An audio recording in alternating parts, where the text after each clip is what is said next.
L'histoire de Madame Hang. Il était une fois, à l'orée de la forêt, un bûcheron qui abattait des bambous, les mettait en bottes et les vendait au marché pour gagner sa vie. Un jour, il fut surpris de voir un anneau de lumière autour de la souche de bambou qu'il venait de couper. En regardant attentivement, il vit un bébé aussi petit qu'un doigt qui pleurait. « Ton visage est aussi brillant que la lune. » Le bûcheron l'a immédiatement récupéré et l'a ramené à la maison pour qu'il l'élève, car il n'avait pas d'enfant. Papa a nommé le bébé. Depuis qu'il a élevé bébé Angenga, il allait chaque jour dans la forêt pour ramasser du bois de chauffage et ramasser des pièces d'or éparpillées. Angenga a grandi pour devenir extrêmement belle. Son corps était brillant et doux, sa peau était blanche comme neige, ses yeux étaient noirs et ses lèvres rouges comme un fruit mûr.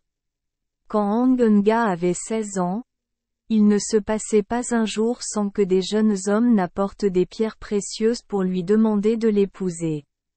Mais elle a fermement refusé.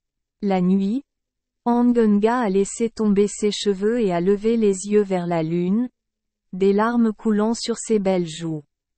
Quand les parents demandent, Angenga répondit: il était une fois une fée dans le ciel. J'étais responsable de prendre soin de la lune. À cause d'une erreur, j'ai été banni sur terre. J'ai demandé à mes parents de m'élever. Avant de je pouvais rendre l'appareil. C'était le jour de la pleine lune. En août dernier, une équipe de soldats est venue me ramener sur la lune. En pensant à mes parents restés là, je n'ai pas pu retenir mes larmes. Les compatriotes répandirent la nouvelle aux villageois et les gens essayèrent de lutter contre les soldats célestes pour garder Angenga sur terre. La nuit de pleine lune, alors que tout le monde regardait la lune, un nuage est venu et a recouvert la maison de Angenga. Les soldats célestes sont les fées gracieuses qui vont accueillir Angenga sur un palanquin au paradis.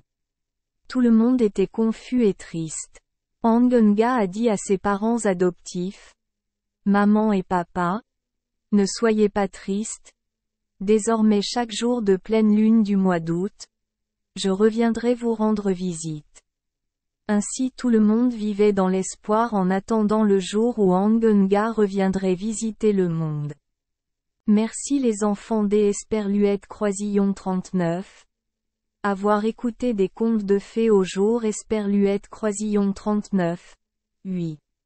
Espérons que les histoires apporteront aux enfants des moments heureux et significatifs.